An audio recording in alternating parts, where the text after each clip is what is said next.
मला काय म्हणायचं आहे काय आता आपण लोक किती जरी झालं तरी एका मुठीनं आपण वागतो कधी गावातल्या लोकांना आपण तुझं धरलंय का नाही अरे तुझ्या माझ्या घरातल्या लोकांना तुझं धरलंय का मला सांग अरे तुझं नाही धरलं अरे तुझा बाप तो माझा बाप बरोबर आणि माझा बाप तो तुझा बाप अरे कधी तुझं मांडलंच नाही ना अहो असंच वागतो तर अहो तुमची आई की माझी आई माझी आई की तुमची आई बरोबर असं जर म्हणलं तर ज्याला आई नाही त्याला सुद्धा आईची माया मिळून जाईल जातीच अरे तुझी बहीण ती माझी बहीण आणि माझी बहीण ती तुझी बहीण अरे ती पोळ्याच्या टायमाला अगोदर तुला वावरती नंतर मला वावरती तुझी सख्खी बहीण तर बरोबर आहे का नाही कधी आमच्या घराण्यानं काही तुझं धरलं अरे कधीच नाही बाबा अरे तुझा भाऊ तो माझा भाऊ आणि माझा भाऊ तो तुझा भाऊ बरोबर असं जर म्हणलं तर गावामध्ये भांडण लागल का नाही तर लागणार नाही असं वागलं पाहिजे बरोबर या बुद्धीनं वागलं पाहिजे तर गाव सगळं तंटामुक्त होईल आणि सुदृढ आणि सुशिक्षित होईल तर कोणी अशिक्षित आणि अडाणी राहणार नाही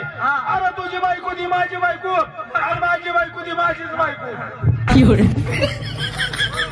तुझी बायको तर माझी बायको माझी बायको तर माझीच बायको आयला तुझा नंबर आला नाही काय रे नाही मला किरळ लागत होतं काय तिचं आयला जागा चुकून सुटली या गोंधळामुळे पोरा असं आहे हा एकाला दोघांना तिघ झाले बरोबर आहे आपल्या जीवाचा जीवलग मित्र अवलंकन तोरात त्यांना बोलून घ्या त्यांना बोलवून घेतलं पाहिजे ओ अंकल तोरात घेऊन धारण कर राम राम आयला कसं चाललंय बरं चाललंय एकदम मस्त चाललंय तुमच्या आशीर्वादानं माझं मी व्यवस्थित आहे बाबा आता माझं पण उठतंय बसतंय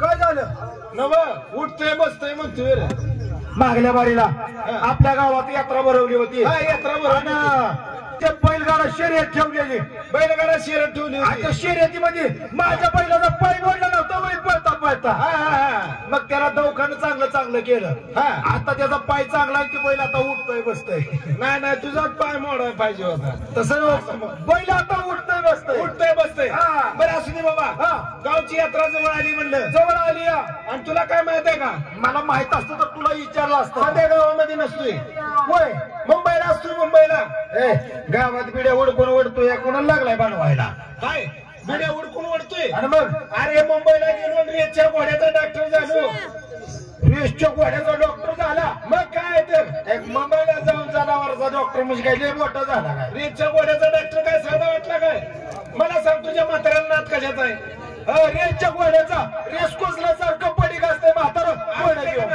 तुझ्या म्हाताऱ्याला कळलं लोक थोरात रेसच्या घोड्याचा डॉक्टर झाला म्हणून म्हणजे नेमकं पॉइंटला तू आता काय मग काय भारी झालं माझ्या बापाला लागा कंपनी मिळाली तुझं म्हातारा मुंबईला आलं आणि मला म्हणलं नकल थोरात प्रत्येक वर्षी आपला घोडा रेस मध्ये हारतोय ह्याला करायचं काय हे मनामध्ये लय उणीवर त्यांच्या मी म्हणलं स्पीडच्या गोळ्या तयार केल्यात म्हणलं स्पीडच्या गोळ्या घोडा स्पीड न पळणार म्हणजे तुझ्या त्या डोस न गोळ्याच्या हे लगा भारी झालं म्हणजे लगा आता माझ्या म्हाताऱ्याला जिंकवतोय आता तो 150 स्पीडची गोळी 150 स्पीडची 100 स्पीडची गोळी 100 स्पीडची आणि 150 स्पीडची 150 स्पीडची दिली तुझ्या म्हाताऱ्याला दिली माझ्या म्हाताऱ्याला झाली रेसला सुरुवात रेस कोसला सुरुवात झाली लगेच म्हाताऱ्यावर घोडं बसलं म्हाताऱ्यावर घोडं बसलं पुचकलं म्हातारं म्हणा अरे घोड्यावर म्हातारं बसलं मग घोड्यावर म्हणते का म्हाताऱ्यावर घोडं बसलं आणि झाली रेसला सुरुवात म्हाताऱ्यानं लगेच घोड्याचा शिपूट वर केला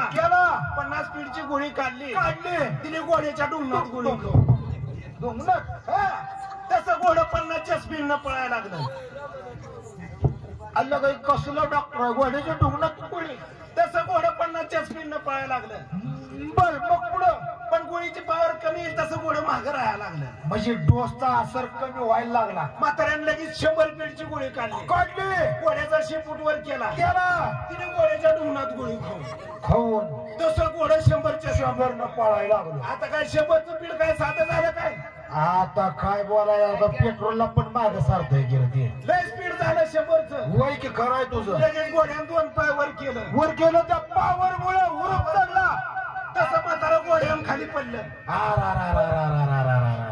घोड्यावर खाली पडलं आणि घोडं पुढं पळायला लागलं म्हणजे घोडं पुढं म्हातारं माग. म्हाताऱ्याने विचार केला काय विचार केला? आता आपण रेस हारतोय.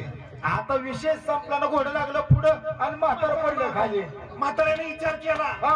आता ही 100च्या स्पीडनं पळणारं घोडं गाठायचं कसं. ए आता काय रिकवर होतोय लागा. आता आपण रेस हारतोय. हारलो. म्हातारा बी हुशार होत. हा म्हणलं काळजी करायची गरज नाही. गरज नाही. अजून 150 पीडची गोळी शिल्लक काय म्हणलं.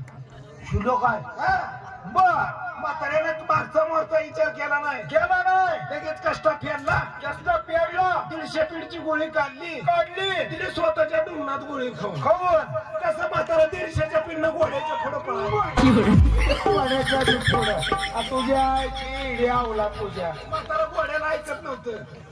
अरे काय तुला अक्क पिक्कल आहे का नाही? असं कुठं होत असतं वैला. आणि मग अशी कसं म्हणणार बसतोय उठतोय बसतोय उठतोय. अरे बाबा म्हणलं मित्र आहे जरा टिंगल करावी. टिंगल केल्याशिवाय पण कळत नाही आपली मित्र सिंगल किती आहे. बरं असं